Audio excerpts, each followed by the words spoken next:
Mes chers étudiants, bonjour. Nous allons terminer le cours sur le règne animal. Et nous allons voir un deuxième exemple dans le développement, un deuxième exemple d'animaux dont le développement s'est arrêté au stade gastrula, c'est-à-dire ce sont des animaux qui sont diploblastiques et nous allons voir aujourd'hui l'embranchement des cnidaires. Alors, cet embranchement, c'est dans lequel on trouve les méduses que nous avons observées dernièrement sur nos plages avec des nombres énormes. On trouve également le corail, le corail avec lequel on fait des bijoux, ce qu'on observe ici. Et nous avons d'autres formes de cnidaires telles que, bien sûr, les anémones de mer. Alors, nous allons étudier tout d'abord les caractères généraux des cnidaires et on va voir la morphologie externe de ces cnidaires. Alors pourquoi est-ce qu'on les appelle cnidaires? Donc cnidaires et en latin on les appelle cnidaria. Cnidé en grec c'est ce qu'on appelle ortie. Ortie c'est une plante, donc c'est ce qu'on observe ici. Lorsqu'elle nous touche, elle provoque une rougeur au niveau, bien sûr, de la peau. Aria, c'est ressemble au corps. Donc, ce sont des animaux qui ressemblent, si vous voulez, qui donnent un urticaire, comme ce que donne l'ortie lorsqu'elle nous touche au niveau de la peau. Alors, pourquoi on les appelle dans ce cas-là cnidaires? Parce que ils sont caractérisés par la présence de cellules caractéristiques que l'on appelle les cnidocytes, que l'on trouve essentiellement au niveau des tentacules, que ce soit de cette forme-ci ou bien de cette forme-là, on peut les voir. C'est cette granulation qui s'observe au niveau de ces tentacules.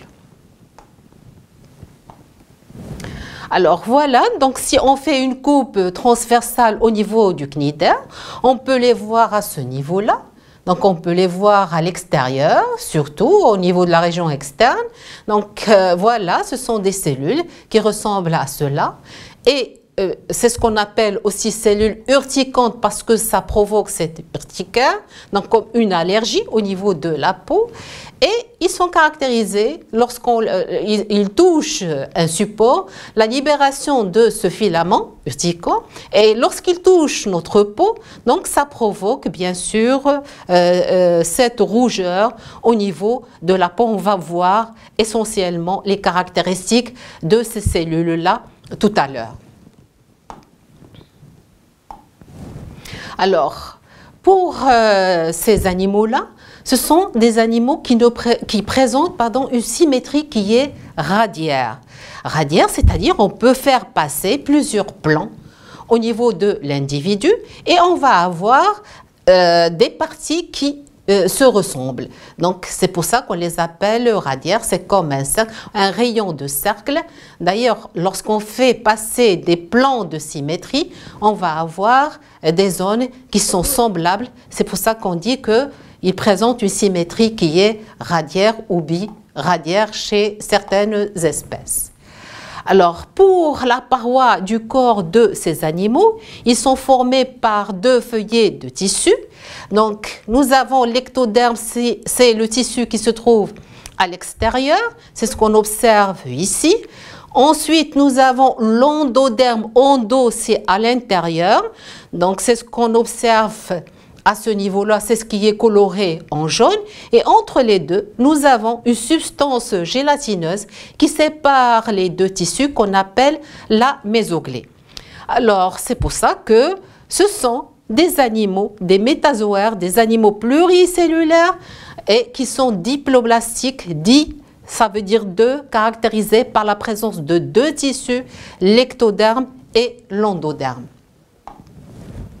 On peut le voir également sur ces photos de coupes transversales de l'ectoderme. Ce sont des coupes fines. On peut voir également la présence de l'ectoderme, l'endoderme et puis là la mésoglée. Et à fort grossissement, voilà ce qu'on observe. Donc nous avons cette structure-là qui nous montre l'ectoderme de l'endoderme et surtout que la mésoglée elle est très très fine par rapport à ce que nous avons vu chez les spongiaires. Alors les deux feuillets cellulaires, ils ont la forme d'un sac, d'un double sac qui est muni par un seul orifice, donc que ce soit chez cette forme-là ou bien chez l'autre. Donc cette ouverture qu'on appelle ouverture bucco-anale. Pourquoi? Parce qu'elle joue le rôle de bouche et bien sûr d'anus. Généralement, cet orifice-là, il est entouré par des bras, bien sûr, qui sont très très fins, qu'on appelle les tentacules. On peut les voir chez les deux formes. Donc, je répète que l'orifice bucco-anal, il est entouré par les tentacules.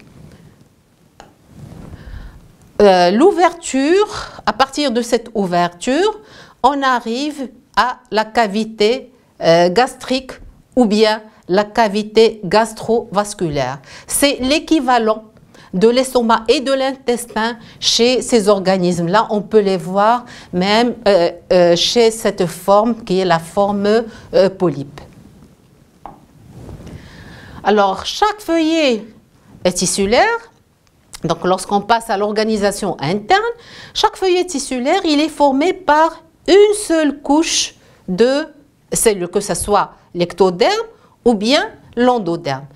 Et ces couches-là, donc, sont monostratifiées. Mono, c'est unique, c'est une seule. Donc, nous avons une seule strate de cellules au niveau de chaque tissu. C'est pour ça qu'on les appelle également des épithéliums monostratifiés. Alors, pour l'ectoderme, je vais commencer à décrire la structure, bien sûr, de l'ectoderme. L'ectoderme qui est monostratifié, je le répète, formé par une seule strate, il est formé par plusieurs types de cellules. Parmi ces cellules, nous allons trouver les cnidocytes. Donc, les cnidocytes, je vous ai dit tout à l'heure que ce sont les cellules caractéristiques des cnidaires, qu'on appelle aussi cellules urticantes. Donc, ce sont des cellules qui sont très spécialisées. Et elles sont spécialisées dans la défense de l'animal et dans la capture des proies. Donc, comment fonctionnent ces cellules-là? Et pourquoi est-ce qu'elles provoquent chez nous, lorsqu'elles nous touchent, donc cette rougeur au niveau de la peau? Alors, cette cellule-là, lorsque nous avons un animal ou lorsque on est touché, donc elle touche notre peau, donc qu'est-ce qui va arriver? Donc nous avons, chez cette cellule-là, nous avons un cil qu'on appelle le cnidocyle. Lorsque une particule touche le cnidocyle, elle va provoquer l'ouverture de cette petite porte que nous avons ici. Donc cette petite porte de cette ampoule qui se trouve à l'intérieur de cette cellule. Et surtout, donc cette petite porte va permettre la libération de ce filament, ce cnidocyle, ce filament urticant qui va être déployé à l'extérieur. Et surtout au niveau de ce filament, nous avons la présence de ces épines-là. Et ce sont ces épines-là qui vont pénétrer à l'intérieur de notre peau ou bien à l'intérieur de l'animal pour qu'il y ait inoculation du venin qui se trouve dans cette ampoule qu'on appelle ampoule à venin et qui va être libérée dans la peau, notre peau ou bien au niveau de l'animal. Ça va permettre de mobiliser ou bien de nous donner cette rougeur au niveau de la peau. C'est pour ça que je vous ai dit tout à l'heure que ces cellules-là interviennent dans la défense et dans la capture des proies.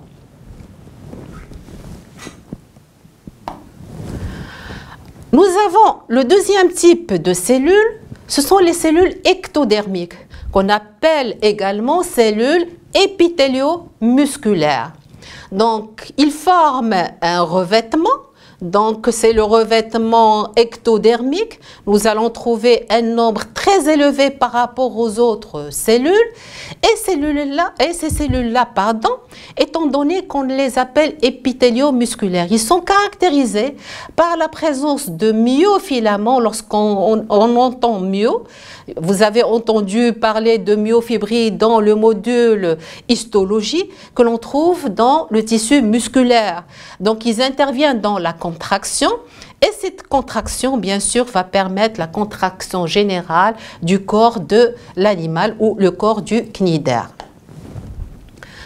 Le troisième type de cellules, nous avons les cellules interstitielles. Alors, ces cellules-là, interstitielles, ce sont des petites cellules qui ne sont pas différenciées et qui peuvent donner naissance à différents types de cellules. C'est-à-dire que lorsque les cellules, que ce soit les cellules ectodermiques, les cellules urticantes ou les cellules de l'endoderme meurent, ces cellules-là viennent les remplacer pour bien sûr se différencier en différents types de cellules, bien sûr, qui meurent. C'est pour ça qu'on les appelle cellules interstitielles. Le quatrième type de cellules que nous allons voir, ce sont les cellules sensorielles. Sensorielles, ça vient de sens, comme les sens que nous avons. Donc, elles interviennent essentiellement dans le tact. C'est ce que nous avons ici. Ce sont des cellules qui sont étroites. Et dès que nous avons, lorsque surtout ces cellules-là sont touchées par un animal ou bien par un support quelconque, donc on peut avoir la contraction, un début de contraction de l'individu entier. Donc elles sont très nombreuses, essentiellement au niveau des tentacules qui permettent bien sûr d'attraper les proies. Alors, pour l'organisation interne de l'endoderme, donc nous allons voir également une strate de cellules et les premières cellules qui apparaissent, qui sont très très grosses, ce sont les cellules digestives, qu'on appelle aussi cellules digestives endodermiques parce qu'elles se trouvent au niveau de dans l'endoderme et qu'on appelle également les phagocytes. Phago vient de digestion, cyta en latin veut dire cellule. Donc ce sont des cellules qui interviennent dans la digestion et ce sont essentiellement des cellules flagellées. Alors dans leur rôle, donc le rôle surtout des flagelles intervient avec leur mouvement dans l'apport bien sûr des aliments. Donc, elles possèdent bien sûr de nombreuses vacuoles digestives, c'est ce qu'on peut observer chez ces cellules. Nous avons également, donc, dans l'endoderme, un deuxième type de cellules, ce sont les cellules glandulaires.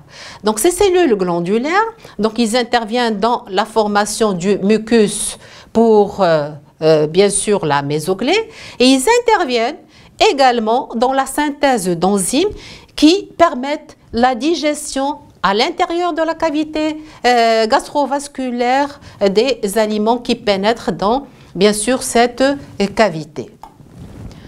Nous avons également les cellules sensorielles, donc ces cellules-là, donc c'est le deuxième type de cellules sensorielles endodermiques, c'est-à-dire qui se trouvent à l'intérieur ou qui forment l'endoderme. Donc, qui intervient également dans la contraction, bien sûr, de l'animal en entier, de l'individu, lors du broyage des aliments. Nous avons au niveau cette fois-ci de la mésoglée, donc cette couche gélatineuse qui se trouve entre l'endoderme et l'ectoderme, nous avons ces cellules-là, on peut les voir, ce sont des cellules qui sont des cellules nerveuses qui sont multipolaires, donc là on voit qu'elles sont bipolaires et qui se placent généralement à la base des cellules ectodermiques parce que ça permet d'innerver ces cellules-là lors de la contraction de l'animal.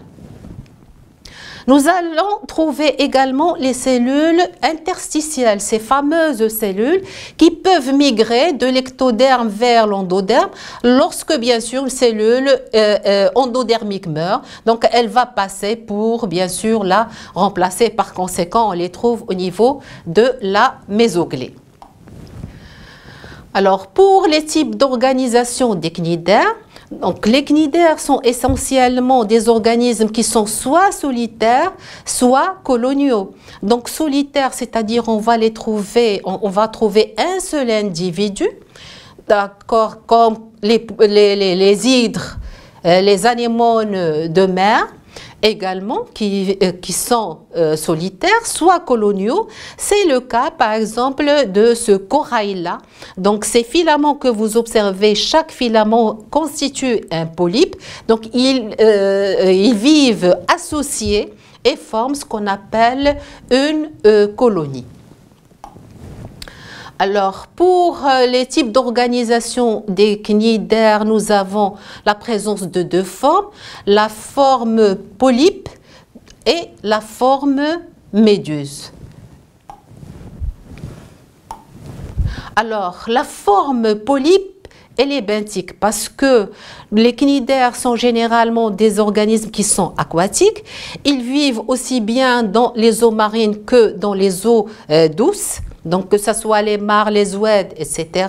Mais elles sont généralement benthiques, c'est-à-dire ces individus vivent fixés. Alors leur corps généralement il est cylindrique. Donc pour la forme bien sûr benthique ou pour les polypes, ils doivent s'attacher absolument à un substrat par ce qu'on appelle un disque pédieux qui est sous la forme d'une ventouse qui permet à l'animal de se fixer sur des supports, que ce soit pour les cnidaires qui sont solitaires ou bien pour les cnidaires bien sûr coloniaux. Alors chez les cnidaires donc, qui vivent en colonie, on peut trouver sur cette même, si vous voulez, colonie, plusieurs formes de polypes, comme ce qu'on observe chez cet individu qui fait partie, ou qui est l'espèce Obelia geniculata, qui présente plusieurs formes de polypes. On peut l'observer d'ailleurs sur la diapositive. Si on fait un fort grossissement à ce niveau-là, on va voir effectivement, nous avons ce polype-là qui présente plusieurs tentacules qui intervient dans la capture des proies et dans leur digestion. Donc, elle intervient dans la nutrition. C'est ce qu'on appelle les gastrozoïdes. D'autres polypes peuvent intervenir dans la reproduction. Ils vont bourgeonner des méduses qu'on observe ici. Et ces méduses-là qui portent bien sûr les gonades. Et dans ce cas-là, on va avoir ce qu'on appelle des polypes, des gonozoïdes. On peut avoir également des polypes qui peuvent intervenir dans la défense de la colonie, ce qu'on appelle les dactylozoïdes. Alors ce phénomène, c'est-à-dire la présence de plusieurs polypes sur une même colonie, c'est ce qu'on appelle un polymorphisme. Poly, c'est plusieurs, morpha, c'est forme, c'est-à-dire on va avoir plusieurs formes sur une même, bien sûr, colonie. La deuxième forme que nous observons chez les cnidaires, c'est la forme méduse. La forme méduse qui est planctonique, c'est-à-dire elle est nageuse, elle nage à l'aide de ses bras ou bien de ses tentacules. Elle a la forme d'un champignon ou bien d'une ombrelle, c'est-à-dire d'un petit parapluie avec, si vous voulez, ses bras que nous trouvons ici avec la présence de l'orifice bucco-anal qui se trouve ou qui se situe dans cette région-là. Alors, pour la nutrition, donc la nutrition, tout d'abord, les cnidaires sont des animaux qui sont carnivores. Donc, ils doivent chasser leur proie et s'alimenter d'autres animaux.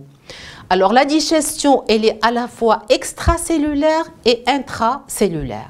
Alors, qu'est-ce que c'est qu'une digestion extracellulaire? C'est-à-dire, elle se fait à l'extérieur si vous voulez, des cellules. Alors, lorsque un animal passe à côté, bien sûr, que ce soit de la méduse ou bien du polype, donc il va être capturé par, bien sûr, tout d'abord les tentacules. Cet aliment-là va passer à travers l'orifice bucco-anal vers, bien sûr, la cavité gastrovasculaire. Alors, une fois dans cette cavité, bien sûr, il va toucher les cellules sensorielles dont je vous ai parlé tout à l'heure.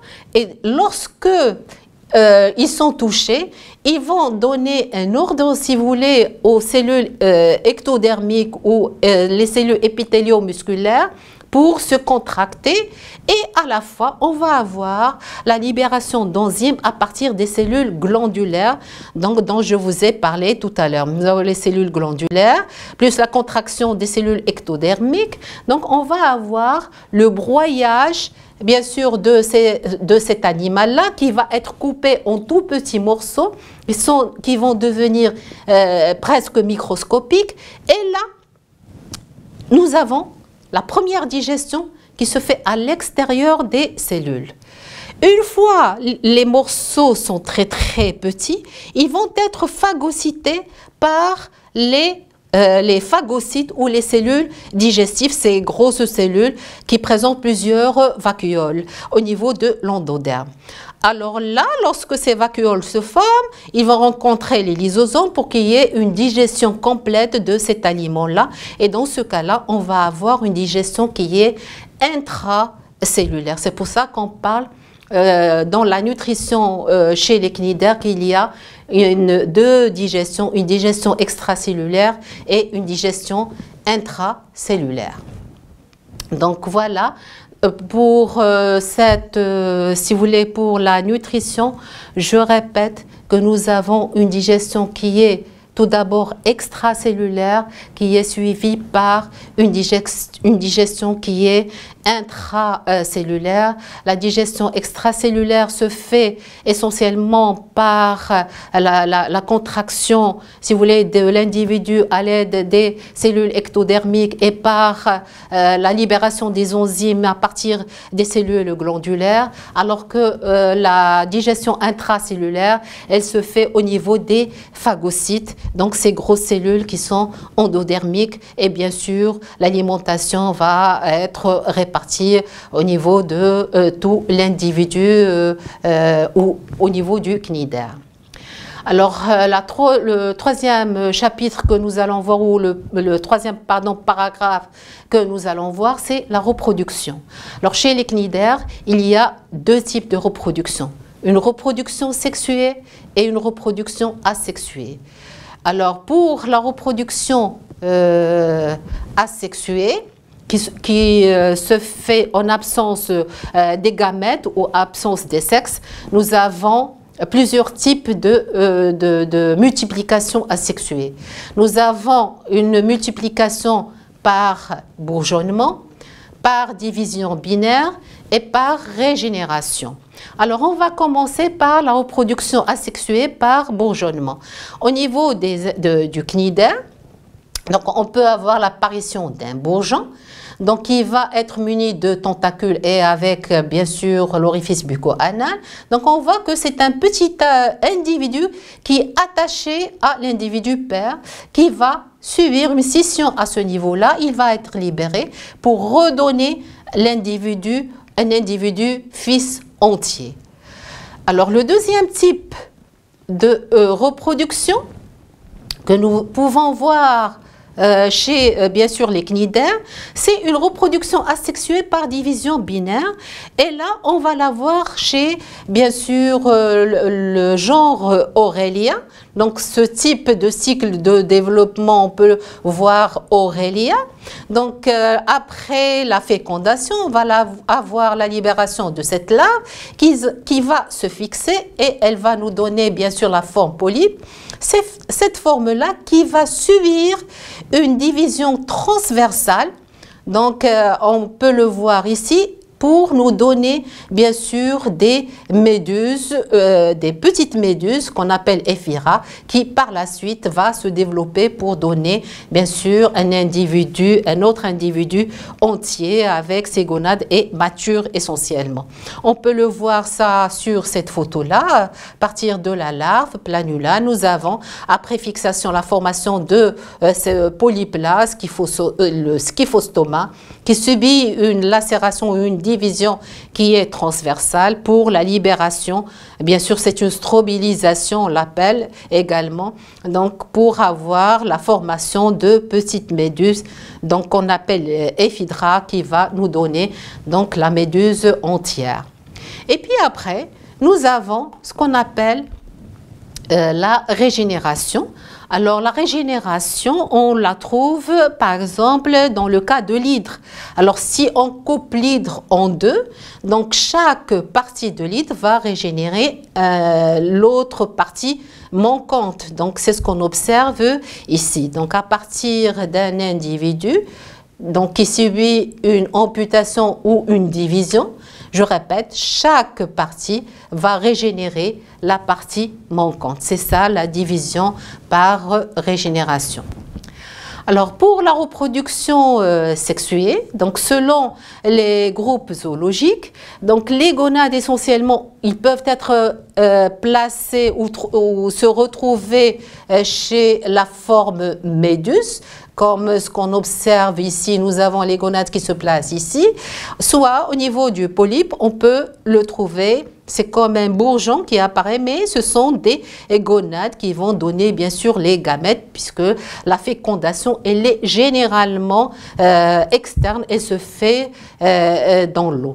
Après la fécondation, donc nous allons avoir bien sûr l'œuf au zygote qui va donner naissance à une larve caractéristique des cnidaires. C'est une larve qui est ciliée qu'on appelle la larve planula. C'est une larve ciliée, donc elle est capable de se déplacer. C'est une larve qui est planctonique et bien sûr que nous allons trouver chez tous les groupes zoologiques des cnidaires.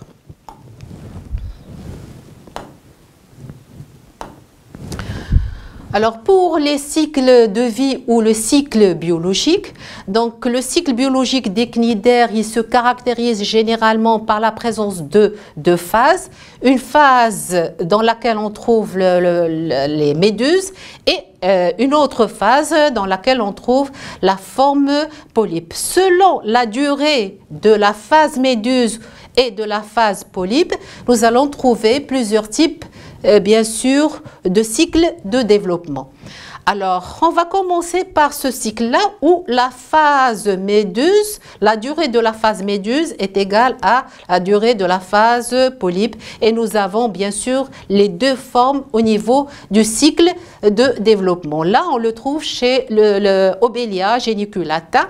Donc, on voit ici, après, comme je vous ai montré tout à l'heure, donc la libération des méduses par ce polype-là, donc méduse mâle et méduse femelle qui vont libérer bien sûr les gamètes.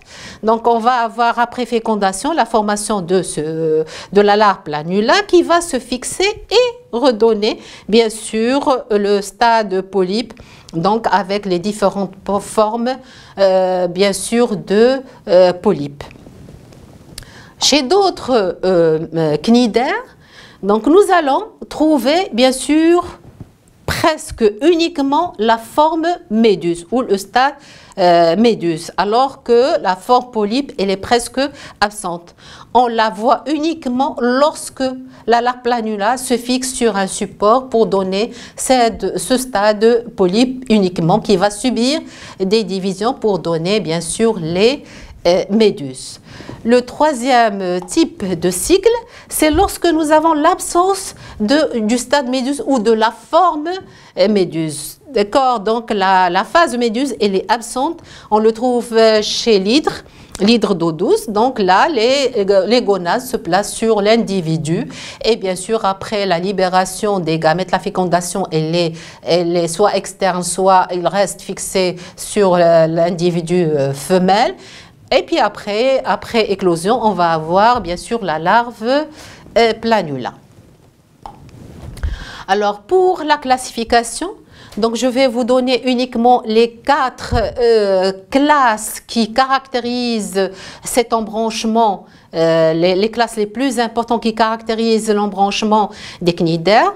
Nous avons les hydrozoaires, donc ça vient d'eau, c'est-à-dire ils sont transparents. Chez les hydrozoaires, nous avons la phase polype est dominante, alors que la phase méduse, elle est bien sûr présente. Les scyphozoaires, donc c'est uniquement scypho, c'est en latin c'est tasse, c'est-à-dire que nous avons essentiellement la forme méduse chez les schifozoaires. Les cubozoaires, là, nous n'avons que la phase méduse, il n'y a pas de polype.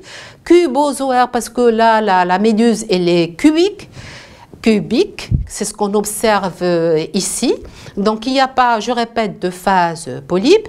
Et chez les ontozoaires, donc là, il n'y a pas de phase méduse, nous n'avons que la phase polype seulement, c'est ce qu'on observe chez, bien sûr, les coraux, par exemple. Donc le corail, donc c'est un cnidaire ontozoaire où la méduse est absente.